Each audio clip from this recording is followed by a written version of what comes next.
I fear not the dark itself, but what may lurk within it. Welcome to Lurk, bringing you creepy, strange, and bone-chilling stories, with your host, Jamie Jackson.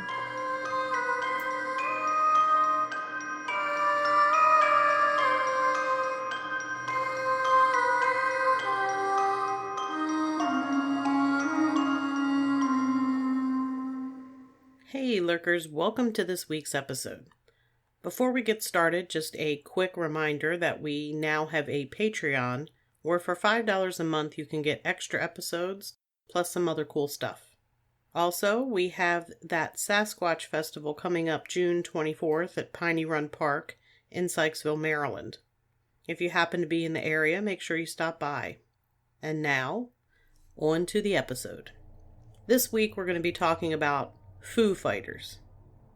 And I don't mean Dave Grohl's band. And if you're olderish or not a fan of rock, there's a rock band called Foo Fighters, just so you understand what I'm not talking about. I went back and forth about how exactly to structure the episode, but I think the best way is to start at the beginning. So you won't get the info about the name Foo Fighter just yet. Our topic today takes place during World War II. And I think it's important to highlight what exactly was transpiring in that time, because there was a lot. First, there's the whole Nazi Germany issue. There's a lot with Germany in that era, but to simplify, it became a dictatorship where the government controlled everyone and everything. The Third Reich, which is another term for Nazi Germany, committed genocide to include the killing of 6 million Jews, around 6 million Soviet civilians, 1.8 million Polish civilians who were not Jewish, 312,000 Serbian civilians, 250,000 to 500,000 Roma or Gypsies, up to 250,000 people with disabilities living in institutions, and 70,000 plus other groups like repeat criminal offenders, Jehovah's Witnesses, gay men, and political opponents. I got those numbers from the United States Holocaust Memorial Museum, so they are about as accurate as you can get. The point is, that's a lot of senseless death. Then you have a world war going on. And then there were a lot of technological advances that included widespread manufacture of penicillin, jet engines, electronic computers, and radar. And of course, there were some secret weapons that the Germans were experimenting with. Some we know about and some we don't completely know about. And I don't want to go into too much on this topic because it could be a whole other level of discussion. Like maybe an episode. And then, of course, last but not least, is the development of the atomic bomb and the eventual deployment. It was a really busy time in quite a few ways. Would it be a stretch to think that with all this craziness happening on Earth, that life forms from another planet might be interested in what the heck we were doing? That's really a rhetorical question because I'm about to share with you that it seems aliens were in fact interested to see what we were doing. Before we get started, I want to remind you that what I'm going to tell you about is before UFOs and flying saucers were talked about. The famous sighting by Kenneth Arnold in Washington on June 24, 1947, near Mount Rainier, was what brought about the term flying saucer. We talked a little about his sighting in episode 3, the UFO Ranch. The Roswell Crash happens the following month in July of 1947. Just to put those two major UFO cases in the timeline. They happen after World War II, which means after everything I'm going to tell you about happens. In the 1930s, mystery aircraft were reported, but because things in Europe were heating up, anything unusual in the sky was considered an enemy aircraft of some sort. There were mystery lights over Great Britain, but they were dismissed as being caused by the German Zeppelins, spying in preparation for an invasion. There were actually things sighted that caused scares in South Africa, Canada, the United States, and Britain. In September 1941, in the Indian Ocean, 2 sailors on the deck of the SS Pulaski, a Polish merchant vessel transporting British troops, reported seeing a strange globe glowing with greenish light about half the size of the moon as it appears to us. They alerted a British officer on board, who watched the movements of the object with them for over an hour. Then, on February 25, 1942, unidentified aircraft swept over the coast in Los Angeles County in California. There were 2 waves of unidentified craft, and they were met with blasts of gunfire. The assault on the aircraft lasted nearly 2 hours. The unidentified aircraft were spotted at 2:22 a.m., and blackouts were ordered.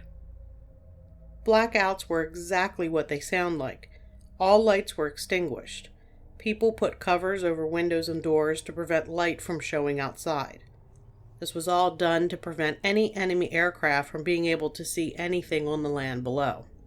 There were as many as 15 unidentified planes that were considered to possibly be operated by enemy agents, specifically the Japanese. The objects were reported to be flying at very slow speeds, then accelerating up to 300 miles per hour, and at heights of 9,000 to 18,000 feet. The unidentified craft dropped no bombs, and none of the planes, or whatever they were shot down. None of the U.S. Army or Navy planes were in action at the time. There was an estimated 1,450 rounds fired at the objects. The government rounded up 30 people whose actions were questionable at the time. Of the 30, 20 were of Japanese descent. The Navy eventually said it was all a false alarm, and there were no planes or other aircraft there at all. And that makes no sense. They see these unidentified objects flying in a formation, order a blackout, and shoot nearly 1,500 rounds over a 2-hour period at absolutely nothing?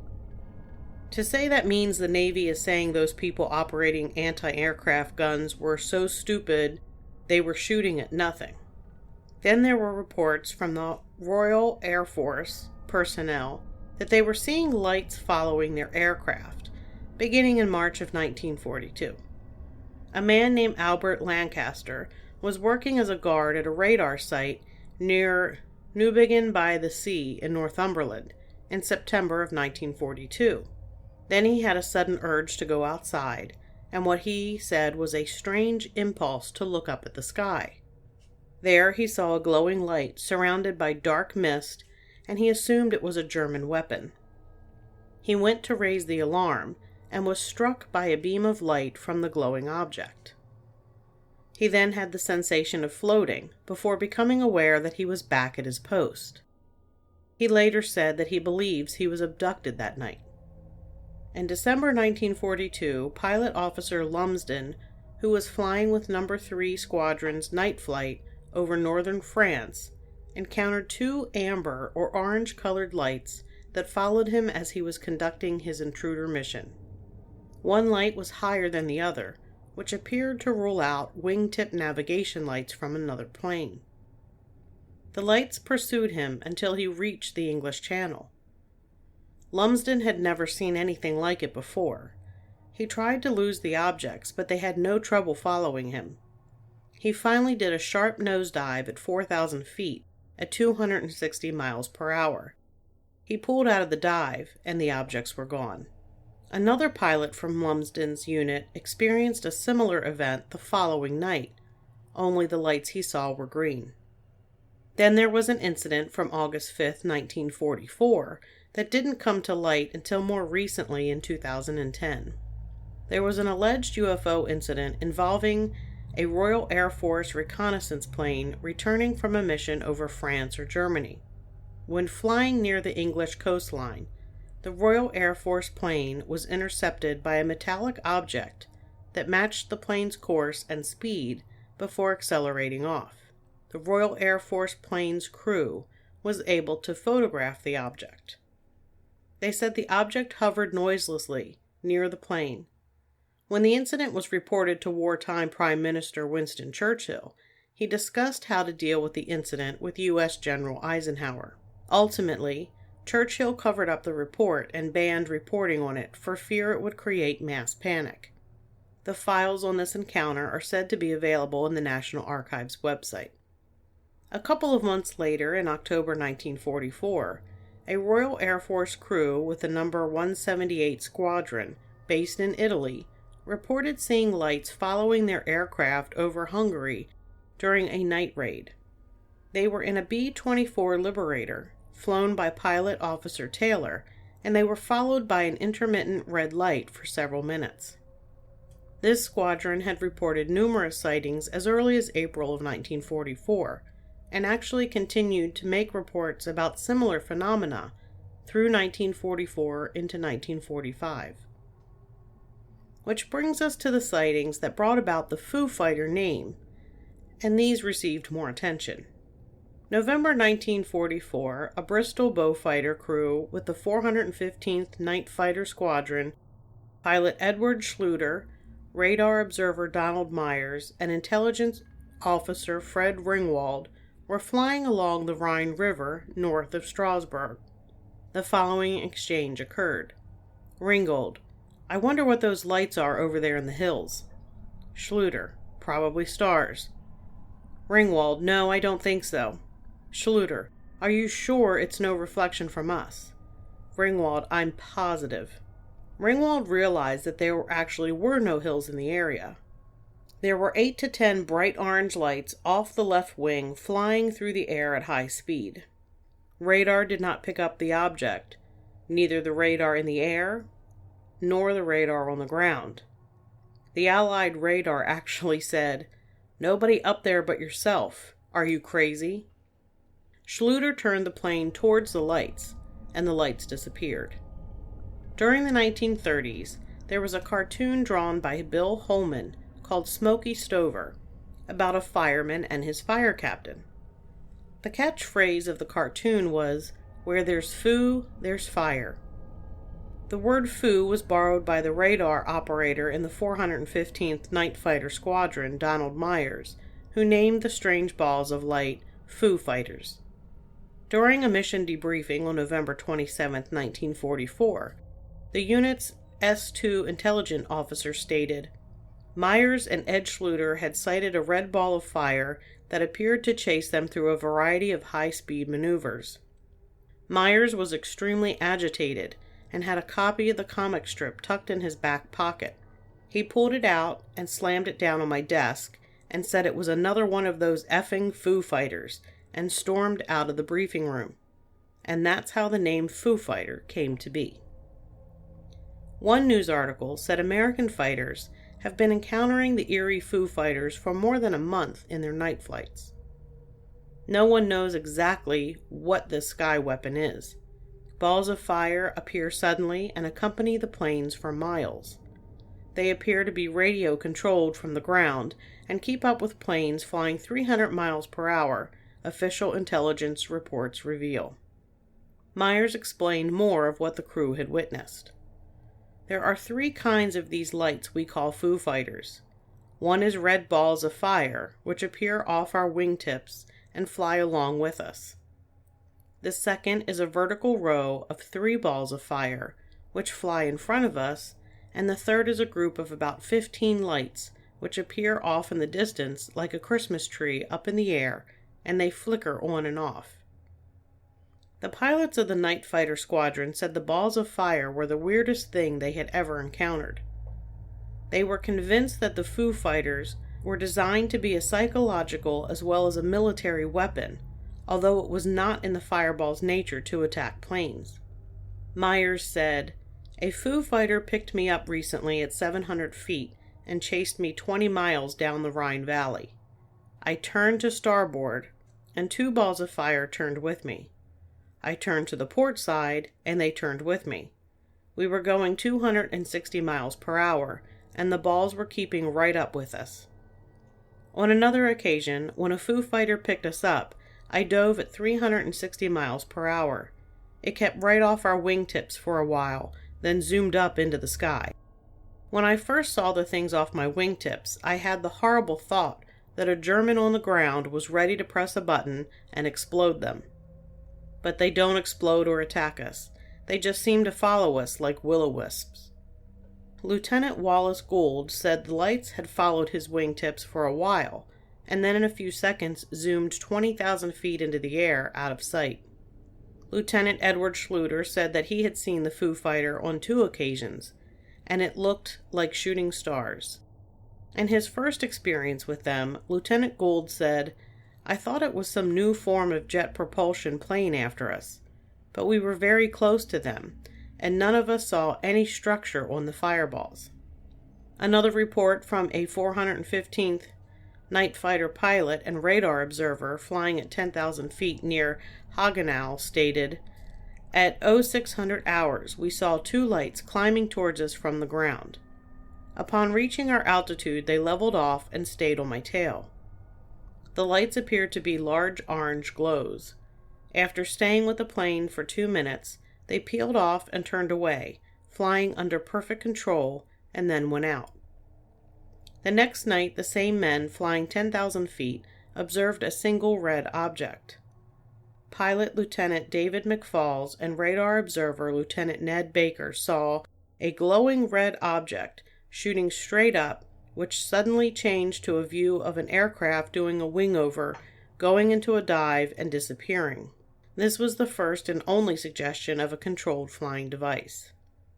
Lieutenant Krasny experienced something slightly different, a wingless cigar-shaped object, glowing red just a few yards off the plane's wingtip. Lieutenant Krasny was spooked and told the pilot to attempt evasive maneuvers, but the glowing object stayed right next to the jet for several minutes before flying off and disappearing. These lights were reported by all members of the 415th. Chief of Intelligence Clayton Lawrence Bissell sent a letter to Supreme Headquarters Allied Expeditionary Forces that read, "Press reports red balls of fire accompanying planes in flight termed Foo Fighters by air personnel. Desire explanation if available." There was nothing I found that listed a comment to that letter. Does anybody else want to sing Jerry Lee Lewis's song Great Balls of Fire every time I say balls of fire? Because it's really hard for me to not just break out into that song.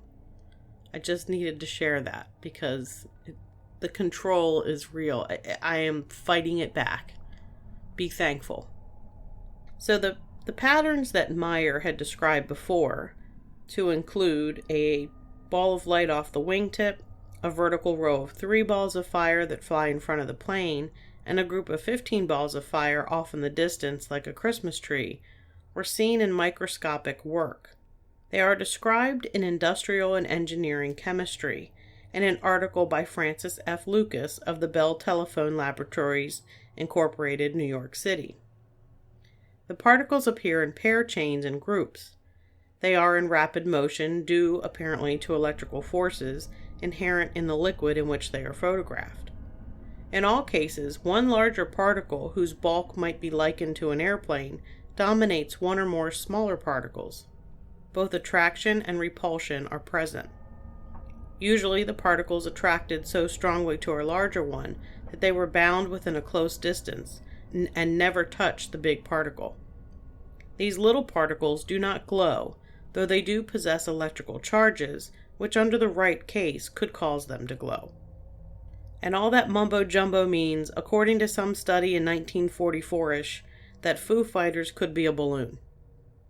And to paraphrase all that, there was an experiment of some kind where the particles, and we don't know what these particles were, behaved similarly to Foo Fighters.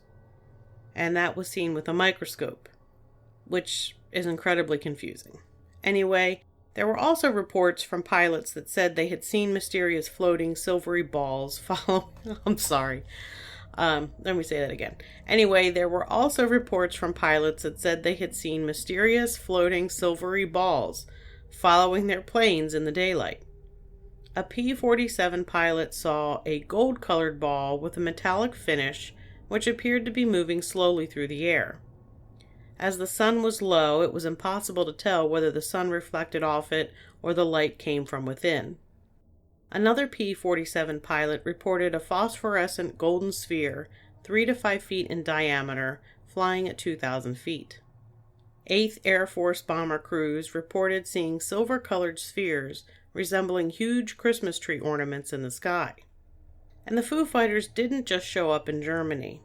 B-29s over Japan saw what was described as balls of fire that followed them. These balls of fire occasionally came up and almost sat on their tails. They changed color from orange to red to white and back to orange, but they never closed in to attack or crash suicide style, like the kamikaze pilots. One B-29 made evasive maneuvers inside a cloud, but when it emerged from the cloud, the ball of fire was following in the same relative position. It seemed 500 yards off and 3 feet in diameter, and had phosphorescent orange glow. There were no wings or fuselage, suggesting it was an aerial bomb or plane. The ball of fire followed the B-29 for several miles and then disappeared. Some B-29 crews said they could readily lose the ball of fire by using evasive maneuvers, even though the ball kept up with them at top speed on a straight course. Others reported the opposite, that no matter what they did, they could not lose the Foo Fighter. One account said, far to the south, B-24 Liberator was 11,000 feet over Truk Lagoon when 2 red lights rose rapidly from below and followed the B-24. After an hour, one light turned back, the other kept on, sometimes behind, sometimes alongside, sometimes ahead, about 1,000 yards, until daybreak, when it climbed to 15,000 feet and stayed in the sun like a Jap fighter seeking game, but never came down. During the flight, the light changed from red to orange, then white, and back to orange, and appeared to be the size of a basketball. No wing or fuselage was observed. The B-24 radioed island radar stations to see if there were any enemy planes in the sky. The answer came back, none. No B-29s were harmed. None of the explanations that were offered stood up to any scrutiny. Some said they were flares, some said it was what was called St. Elmo's fire, which is a more or less continuous, luminous electrical discharge of weak or moderate intensity in the atmosphere, emanating from elevated objects at the Earth's surface. For example, lightning conductors, wind vanes, and ship masts, or from in-flight aircraft. Others said it was pilot fatigue. But the airmen were familiar with all of these things, and none of them fit what they had seen. In 1948, Dr. Harry Trubenbeck, retired physician and captain of Fighter Pursuit Squadron in World War I, said you can't disregard flying saucers when 200 pilots saw them. He also said a pilot had a flying saucer follow him up to 30,000 feet. Then the pilot radioed his base that he was going to open fire on the flying saucer. That was the last word heard from the pilot. His charred but not burned body was found later. The plane disintegrated but not burned. The body hasn't yet been turned over to the family by the government. But there isn't anything to back up that claim. Both German and Allied pilots saw these objects, and each thought the other was responsible. Then, August 1952, after 5 years of denials, the Army admitted that maybe there were flying saucers. In 1953, the CIA convened a panel of 6 top scientists familiar with experimental aviation technology to determine if the lights constituted a national security threat. The Robertson panel, named for its chair, Caltech physicist Howard P. Robertson, offered no explanation. And before we end the episode, I do want to point out something that I find interesting. Many sightings of UFOs include the description of amber or orange-colored lights. The case where this sticks out to me the most is the Phoenix lights that we covered in episode 14. But in several accounts of UFO sightings, the amber color is mentioned frequently. Coincidence? So what were the Foo Fighters? Reflections of light or otherworldly visitors concerned about what the hell we were doing? kind of lean towards the latter. And with that, that's it for this episode. Just a heads up that we will not have a new episode coming up this coming Friday, May 26th. That is Memorial Day weekend, and there's just a lot going on here, and everybody's off on holiday, so you're not going to miss anything on Friday. I will probably play an older episode, so look for that next Friday. Remember, you can find Lurk wherever you find your other favorite podcasts.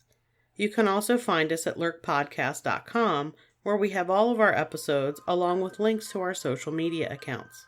We have a Patreon account, and now we also have the new Buzzsprout subscriptions that offers exclusive content for monthly contributions to help out the show. Remember to mark your calendars for the 3 upcoming Bigfoot festivals: June 24th in Sykesville, Maryland, August 26th in Reynoldsville, Pennsylvania, and September 30th in Whitehall, New York. And until next time, keep lurking.